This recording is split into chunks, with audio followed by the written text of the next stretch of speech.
This is the DTV Digest, the podcast that brings you news and reviews of films which didn't make it to the cinema. And now, here's your host, Mike Parkin. Hello everyone and welcome to the DTV Digest. I'm your host Mike Parkin and joining me tonight are Stephen Lockeridge. Hello. And Amanda Robertson. Hi. This week we've got 5 new films to talk about. We're going to kick off with Content. Then we're off to Uzbekistan for Rise of the Conqueror. Then we have Runaway Revenge, Surrender and The Vord. Our short shot is a film called Obey, and then we've got Rowdy Roddy Piper in Hell Comes to Frogtown. So, without further ado, let's crack on.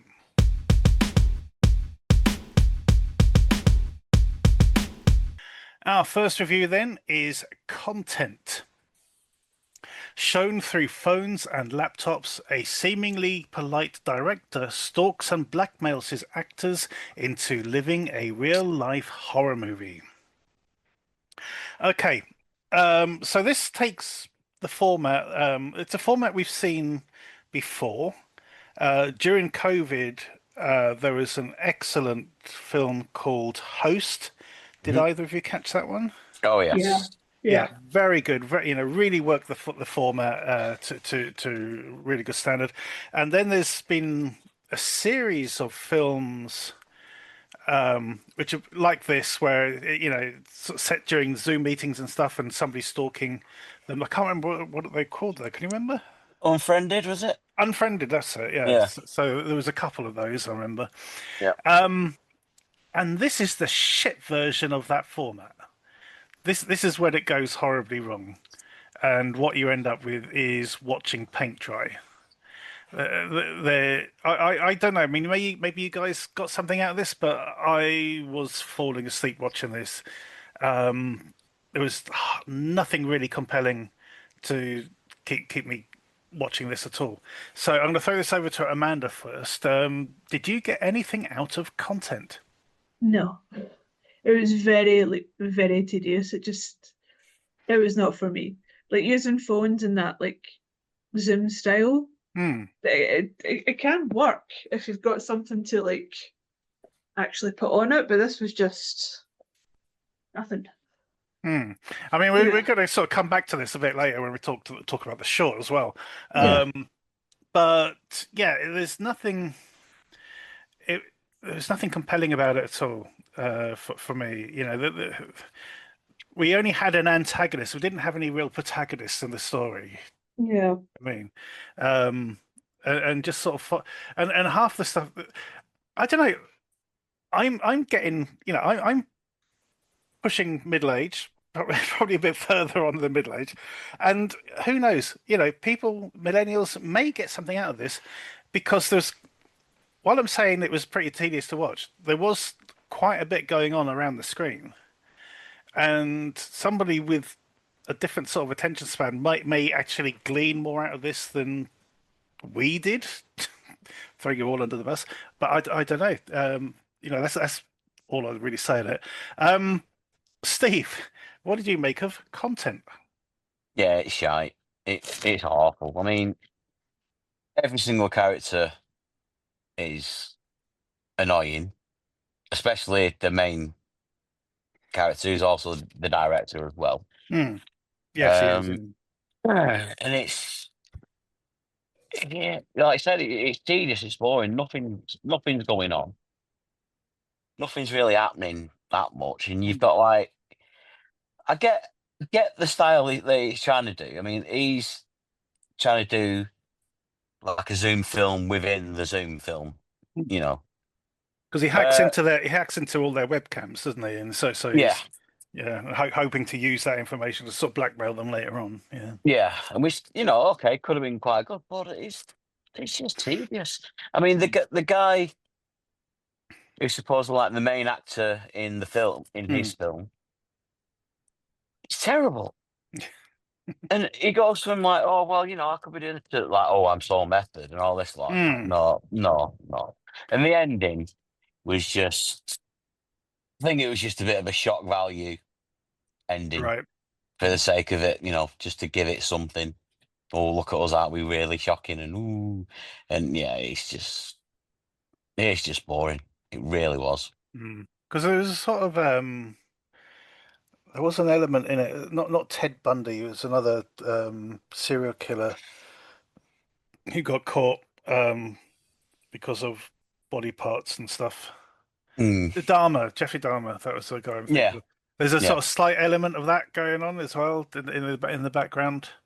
yeah, Um, but yeah, a bit weird. Yeah, it for us, from the sounds of it, this did not work. There are other versions of this kind of thing. Like I said, I mean, Host is probably the best example. The yeah. Unfriended 2, I don't think I saw the first one, but the second one, yeah, so certainly would work as well. But this, I think, somebody mentioned online that it was akin to Creep. Mm, Going that way, but I don't know. It didn't work for me. There wasn't enough there no, to sort no. of push it. But there you go. Okay, how are we going to score it, Amanda? Probably 3. And Steve. Yeah, I'll give it a 3. I'm because I didn't finish it. I'm feeling a little bit guilty, so I'm going to go one higher and give it a 4. So there you have it. So 2 3s and a 4 for content.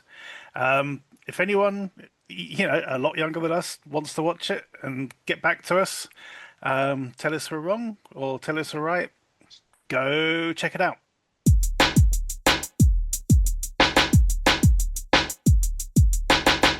Our next film is Rise of the Conqueror. As the Mongol Empire crumbles, a battle-scarred Timur Balas must confront a haunting destiny and renounce his loyalties to protect the fate of the Silk Road. It'll be fair, Amanda, to say that this week is a bunch of peaks and troughs. Yeah, I'd say so. And for me, this is definitely the peakiest of the peaks. Yeah, I agree.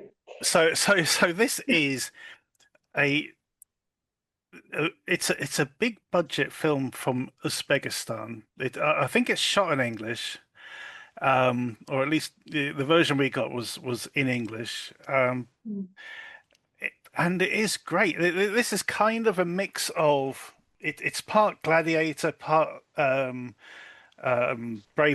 part The Godfather. Basically, it is kind of dense. There's a lot of characters, all shuffling for position and stuff. But at the heart, there's a series of really good battle scenes and fight scenes and things, and it is shot incredibly well. Yeah, It is absolutely beautiful to look at this film. It is shocking. And this is the one of the offshoots of sort of DTV basically is when a big film does, it comes out from another country and gets just shoved straight on the DVD or or streaming or whatever, and we get to gain from it because it certainly perked up my week. What did you make of this one? yeah, I really liked it. I can't say much about like the actual story. Like I don't know the subject enough. I couldn't tell you if it's correct or not. But it's really good. The acting's good. The supporting actors were in particular were excellent. The action's good. There's a lot of close quarter stuff and a lot of battlefield stuff. Yeah, and which very all very well makes- choreographed, very well shot as well. Yeah. Yeah, like you said, it is quite dense, but it did keep me entertained. I was able to like follow it, Yeah. despite there being lots of people coming in and out. There's a Scottish guy who turns up halfway through as well, and some name checks William Wallace, and there are a few sort of similarities. The first half of the film, in fact, does play like the first half of Gladiator as well. He gets the hand on the shoulder from the king, but he's supposed to be helping the king's son or grandson stabilize the empire, but the grandson's like, no, I can do it all my own, thanks, kind of attitude. So he gets betrayed and then he gets rescued by some people he thought he would have considered as enemies at one point, and and then it gets back into favor. there's a siege and all this sort of stuff, and then you get the sort of even more sort of courtroom sort of shenanigans at the end. It's very, very good. Yeah, this looks amazing. It really does. It does. The guy who directed it is got a very good eye for establishing shots and things, and blocking and all the rest of it. It is just a joy to watch this, compared to some of the other things we've had to put up with this week. This really does stand out. Right, I'm going to go first with this one. I'm going to give this one an 8. Yeah, same. I think I'd give it an 8. I'd watch it again.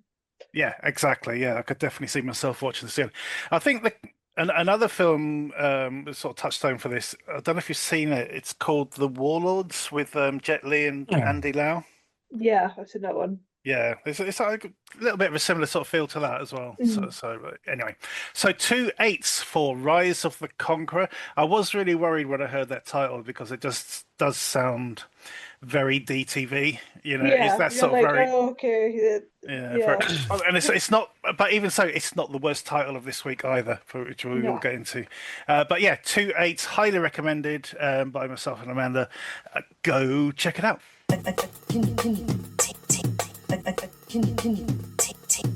Our next film is Runaway Revenge. Sophia, a former Olympic runner, agrees to work as a drug mule for a cartel to pay for her leg surgery. After being ambushed by corrupt police officers, she discovers that what she's carrying is something out of this world. Excuse me. Right. This film, like quite a few DTV films we've covered recently, does not start well. To say that's probably an understatement. So we have that thing at the beginning where this sort of weird lab gets raided by somebody. Yeah, we don't give a toss who, and this sort of very slim briefcase gets nicked. And then we meet Sophia in a race. And I had to sort of pause the film and check online because her running outfit and the outfit for all the other runners looked highly suspect. It looked like she was didn't it? It looked like she was running in her underwear. Yeah. Basically, you could not call those shorts that she was wearing. But I checked online, right, and I thought, just like women's 100-meter Olympic sprint kind of thing. And lo and behold, half of the runners are wearing something quite similar to what she was wearing. So I'll give the film a pass on that. It's not as going for sexism as much as I thought it was. But after that, the film does kind of settle down into something partway decent. They have a decent location, this abandoned factory kind of thing, and they make the best of it. I was surprised that they didn't push certain angles of the film, the contents of the drugs and stuff like that. It's not really it didn't play out anything like I was expecting, I must admit. But it's very sort of downplayed, and it is mainly a film about a cat and mouse situation where Sophia's trying to stay hidden from these corrupt cops, and then sort of trying to deal with these balloons of drugs that are in a system. So I thought this was partway decent overall, although with a bit more money they could have done a bit more with it for sure. Steve, what did you make of Runaway Revenge? Yeah, I mean it starts out like even the running scene. It's like a Michael Bay film. Yeah, there's that much lens flare and it's so bright and everything, and then it just goes like deep, dark, and dingy. But it's one of them that I've got an issue with. Yes, there's films that switch genres. Yeah, because it just comes out of nowhere, and then it doesn't go anywhere. I think the ending really annoyed me. No, because there's nothing. No, I agree. Yeah, it paid the barest of lip services to its own premise. I mean that prologue where they steal the briefcase. There is nothing in that scene to make you say, "Oh, aliens" or whatever. Yeah. You know, Yeah. there's nothing there to it at all, and it's never mentioned. Yeah, And I agree. then it just starts crawling about, and that's about it. I mean, there's no. I mean, I think they only say it's like a virus made in a lab in America that they've come across by accident instead of the drugs or something like that. And it's like, where's it come from? It's just out of nowhere. But to be fair, reading the IMDb blurb, Yeah, kind of expecting something like that to happen or it to go in that direction. exactly. Yeah, yeah. And but if I'd gone in cold, Hmm. just turned it on, or I don't know, maybe You'd come on have been Netflix or going, something. "What?" Yeah, yeah. But then, like I said, I just think the ending, it doesn't No. do anything. It just, I don't know. It's weird. I don't know if they ran out of money or they just couldn't think of how to end it or what. And it just finishes and that's it. And it's a really, really strange ending as well. It just, yeah. Yeah, it is. I do agree. That there was that sort of scene where the cop sort of slices his own arm open to try. I was like, I did think of you at that point, going, "Oh, I wonder if Steve's going to watch this." To be fair, it wasn't that bad. Hmm. It wasn't too bad. But like up to that point, it was like, oh, it's quite interesting. Okay, drug mules, yeah, okay, fair dues. It was a Oh, different sort of protagonist for once, which is good. Yeah, yeah, yeah. different backstory. So And then it just veers off on a massive, massive tangent. It's just like dragged it down. the other thing with you mentioned the IMDb blurb because it mentions her boyfriend in that, and I was like, I was halfway through the film like expecting him to turn up. And he does eventually sort of turn up, but he doesn't really have much impact on the story, until the end. But there you go. Yeah. Anyway, Amanda, what did you make of Runaway Revenge? I mean, it was all right. It's under 90 minutes, but could maybe used a bit more time to get a better ending. Any action that was there was all right, but like it feels like it should have been sci-fi from the start. Yeah. Yeah. Or just dumped to sci-fi. Like pick one. Yeah. Yeah, because it just got really strange It would when the have sci-fi kicked off. exactly. I mean, let's face it. This film would have worked without the sci-fi element. Yeah. You know, it would have still worked for what it was. It was it was relatively a tight thriller, but then they sort of said, no, there's going to be this element of alien DNA or whatever it was that was going on. But yeah, it didn't flesh it out enough. There was nothing for us to expect to happen. Yeah. There was one element I did like. There was another element where you got these two corrupt cops who say, "Oh, we know everything about you. You know where you come from, and all this stuff." I'm thinking, well, how? Clearly, somebody's had to tell them, and that's not really addressed. No. At all. And there was a bit where somebody finds one of the balloons of drugs, and it's got a tracking device in it. And I was expecting that to lead to something, but it doesn't. Not really. No. There you go. Okay, then, Steve, how are you going to score Runaway Revenge? And by the way, this is the worst title of the week. The most, Yeah. This is somebody put random words into a hat and pulled them out. Basically, is what happened with this one. How are you going to score it? I'll give it a 5.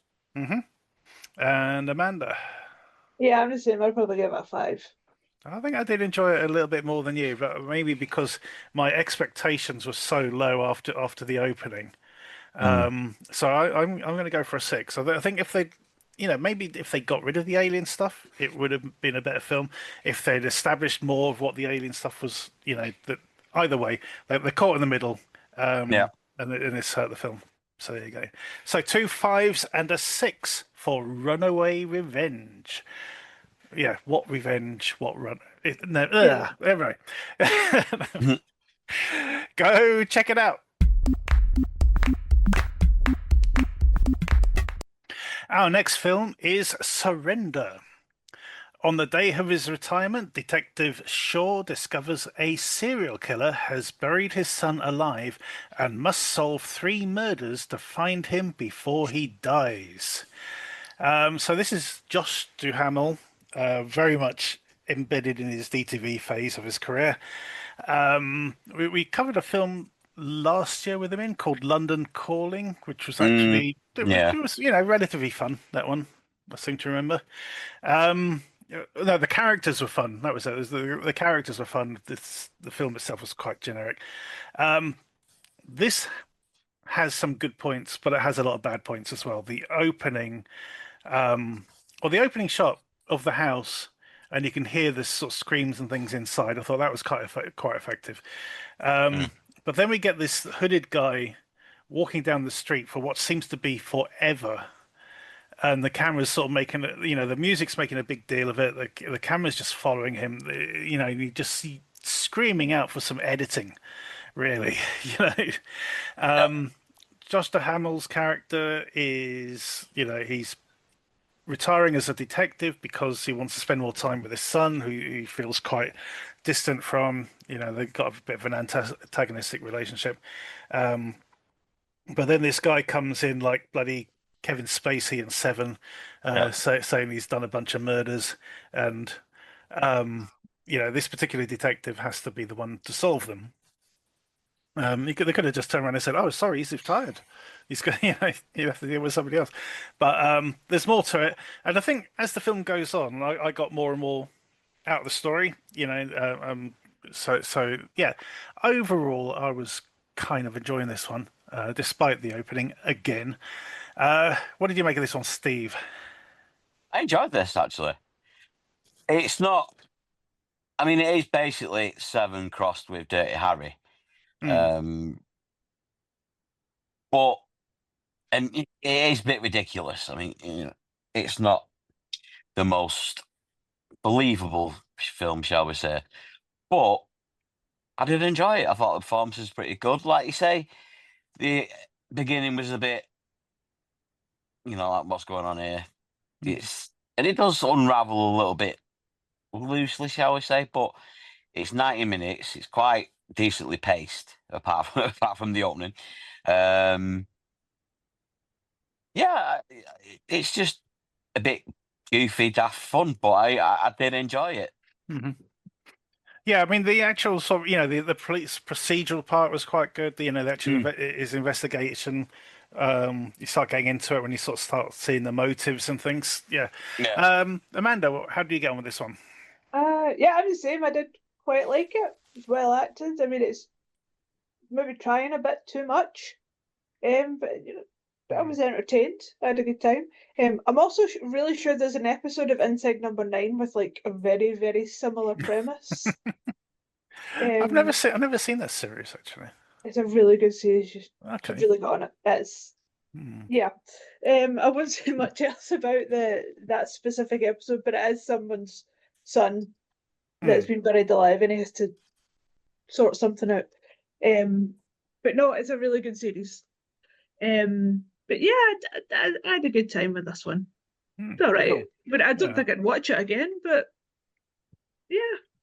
yeah, it held my attention for sure. Yeah.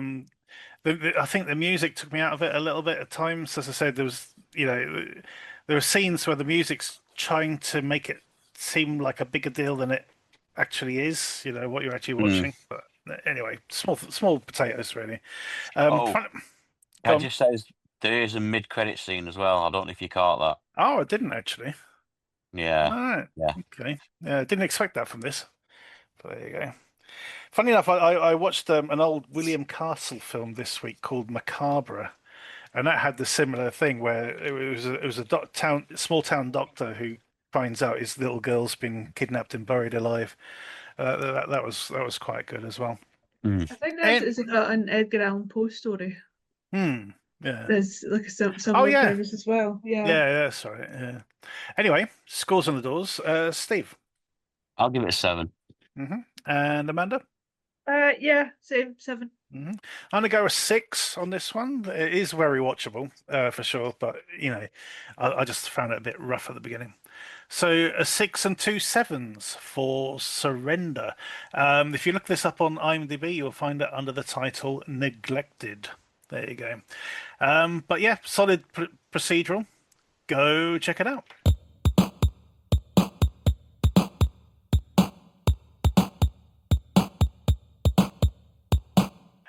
Last but not least, I think, is the Vord. An ancient Nordic entity recruits a corrupt priest to deliver a woman's soul as a gift. Caught between her pagan roots and the church, she must resist those she once trusted as a spirit guide struggles to redeem them. What the fuck? What the fuck was this, guys? I mean, what the hell did we just watch? Seriously, what does any of that information mean? Oh God! I mean, there's some films, no, my mind's broken. I think my notes say something along the lines of this. The script just seems like it's the lyrics from a very, very obscure and unsuccessful goth band, or it's a very off Broadway play. This just no, just no. There is one funny bit in this, I must admit. So this woman who's made a pact with some sort of paganistic thing, I won't say demon, but she sort of like stops them from taking her daughter at the last minute, and then she's saying something along the lines of, I never realized that when I got involved in this, when I sort of agreed to do all these rituals and things, that anything bad would happen. I thought it was actually quite amusing. But other than that, every single performance in this just drove me insane. Absolutely. And we watched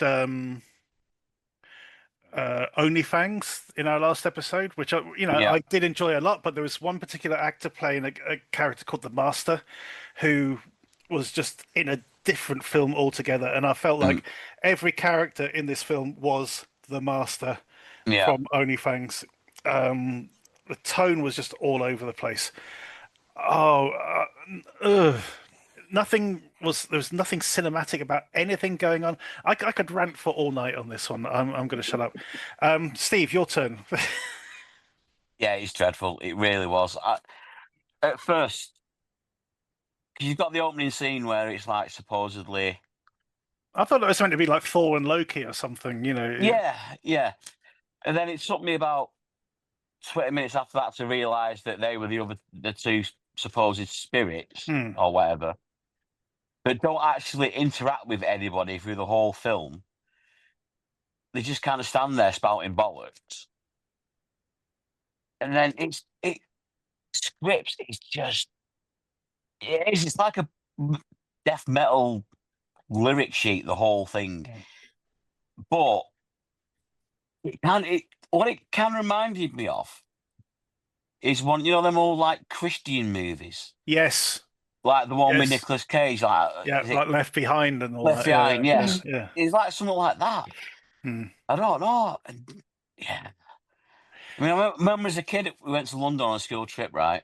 And walking down the street, and someone gave us this like little comic book, and it was all about devil worshipping and stuff like that, and living next door to people, and it reminded me of that. It was just so random and ridiculous, and nothing to it. It's all over the place. Amanda, you had to endure this as well. So, what are your thoughts on it? Yeah, no. It bounced around so much. There was like timelines and characters who appeared and then disappeared. So they never really made a mark. They were just there. Yeah. So it was really hard to get invested. I think the story was a little bit too big to tackle. Like, I like the idea of exploring faith and mythology. But it was no.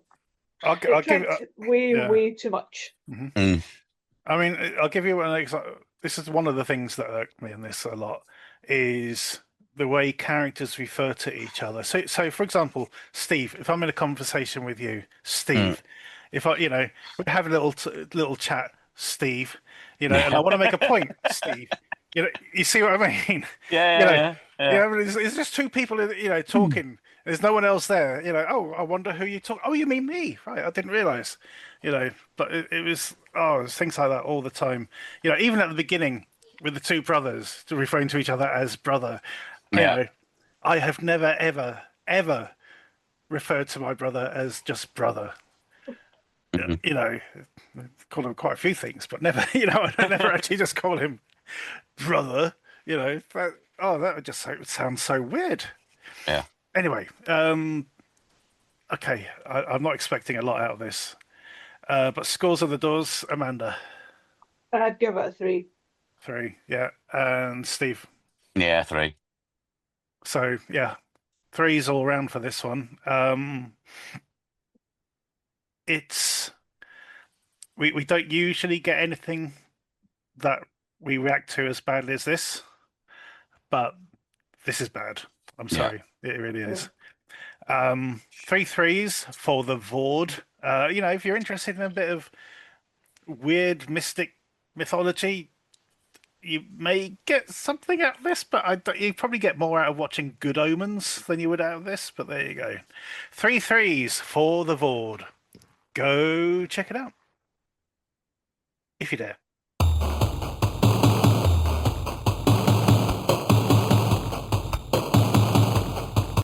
Our short shot this week is Obey.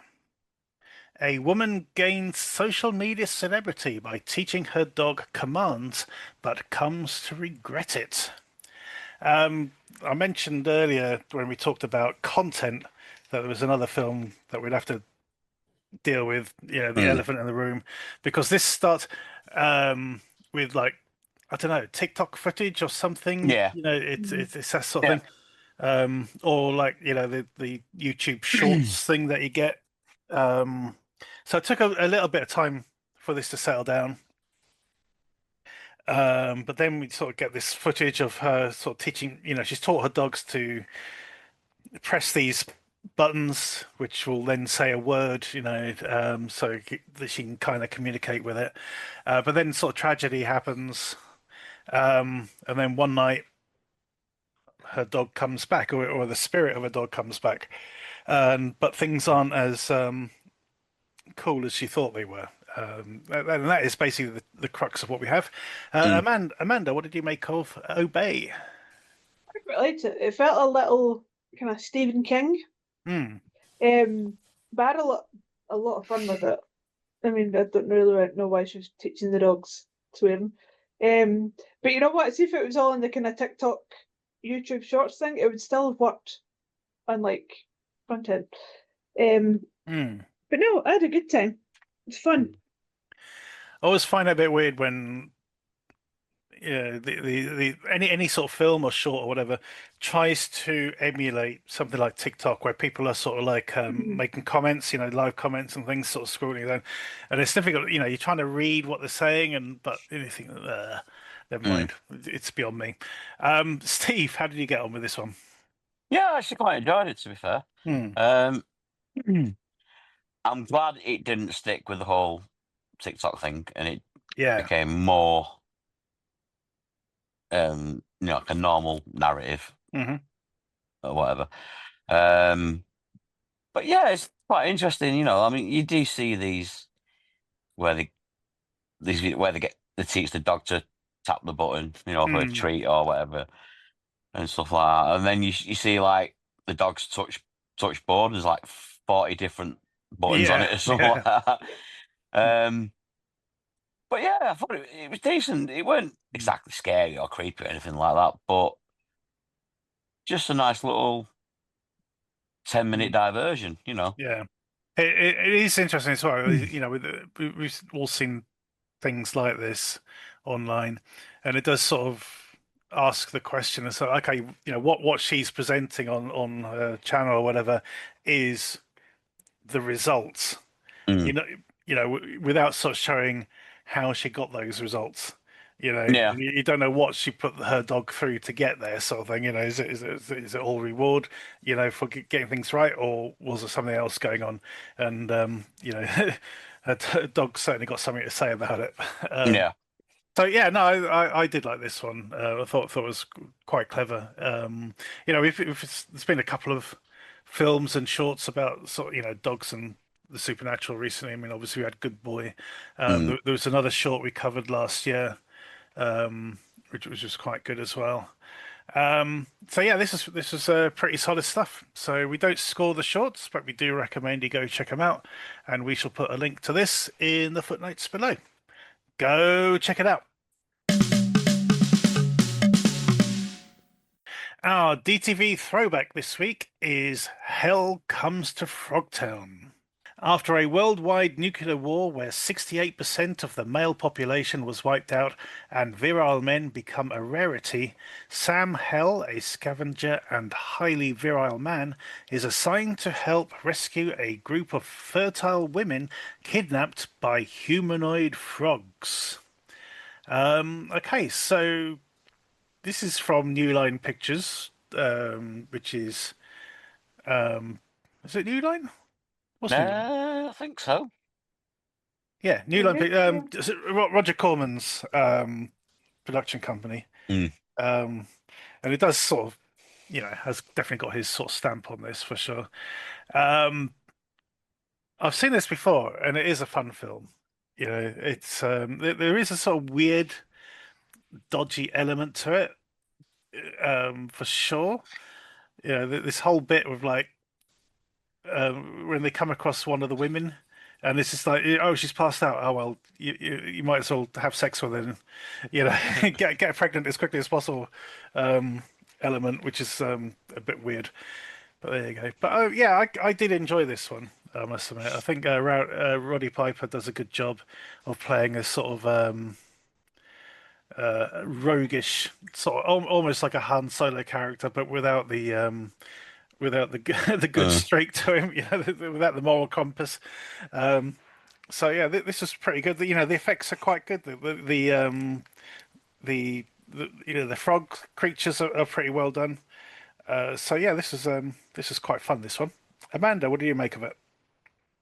This is basically like the perfect 80s movie. It could only come out in the 80s. Yes. It's just Oh, bonkers absolutely. nonsense.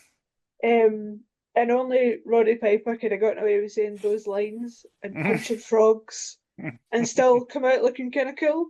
I don't think anybody else would have gotten away with it, but no, it's fun. It's probably not aged well. The Me Too, the Me Too era just wouldn't tolerate this. I don't think. No. It wouldn't pass muster. It was interesting to see Sandal Bergman in this, who played Valeria in Conan the Barbarian. Because I'd heard that she'd actually retired from acting shortly after doing Conan. So it was good to sort of see her in this as the scientist who sort of like leading the mission. I thought she was quite good. Yeah, this is a very fun film. Try not to think too much about the mission itself. Yeah. Yeah. It is. Basically any sort of free will is thrown out of the window in the need to replace the population. Basically, is what they're going for here. But it is quite, there's a lot more satire in this than I probably caught the first time round as well. Yeah. Like the whole bit at the beginning, that there's a sort of prologue where they sort of say about, the reason, nuclear war, and funny enough, you can see it now where they're sort of saying, oh yeah, they fired nuclear weapons, thinking that everyone would then stop and go, oh my God, what have we done, and start negotiating, But in fact, what they did just drop more and more weapons. Yeah.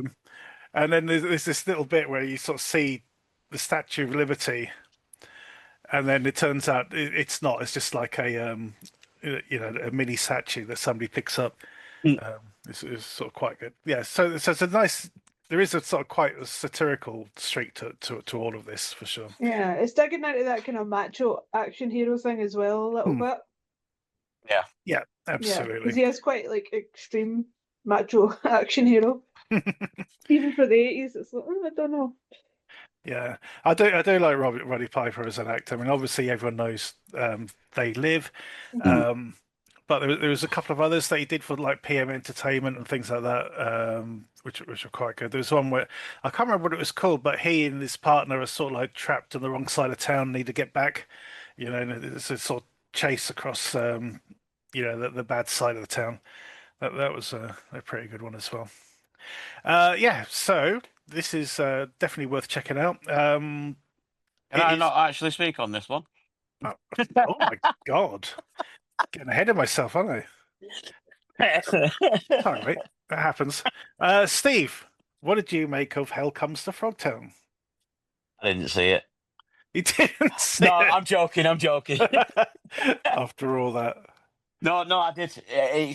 Actually, I did enjoy it. I thought the effects were pretty good, especially the creature ones. I mean, it like Amanda said, it's the typical 80s movie. It is so over the top in parts. I mean, the bit where she's got was it a Dance of the Three Snakes or something? Where she's got to get, well, how do I put this, arouse the Frog King. And you're like, come on. But, it's daft, it's fun. It is what it is. You know what I mean? With a title like Hell Comes to Frogtown, you know what you're getting. You've got Roddy Piper in there. It's exactly what it says on tin. It's like it's a Ron Seal movie. And, yeah, and it's a good laugh. I mean, it's not breaking any barriers or anything like that, but like I say, there is a bit more of a satirical edge to it than you'd think at first. But yeah, it's just a big heap of fun. You know, I mean, even the name is quite clever. You know, the Hell Comes, because it almost sounds like a spaghetti western. Yeah, you know, I think it does sort of play as a sort of kind of post-apocalyptic spaghetti western. You know, the fact that his name is Sam Hill, so he is going to Frogtown. You know, but he could play on different levels. Yeah, it is a lot of fun.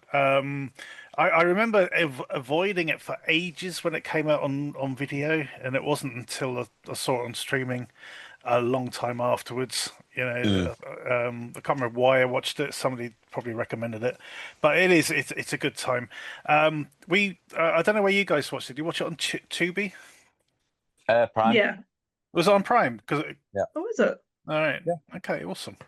Yeah, because when I looked, I must have been using my VPN again because it said it was $3.99 to rent or something.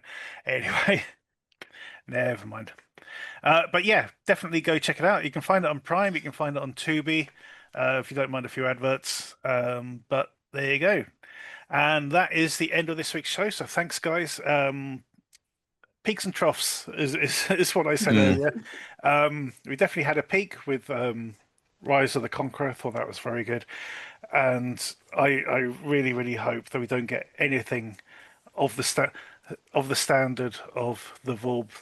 I mean, Amanda, how would you compare the Vord to that one we watched a few weeks ago about the woman who goes to that little village to stir stuff up? Yeah. I'd say that other one is probably better. Not much better, but yeah, at least it had a coherent story. Yeah. Yeah, I agree. Yeah. Okay. Yeah. Thanks, guys, for checking these out. Don't forget to check us out on Facebook, X, and Blue Sky at the DTV Digest. Also, check out the short shots, and there will be a new episode of that landing very soon. Thank you for listening. Tune in next time.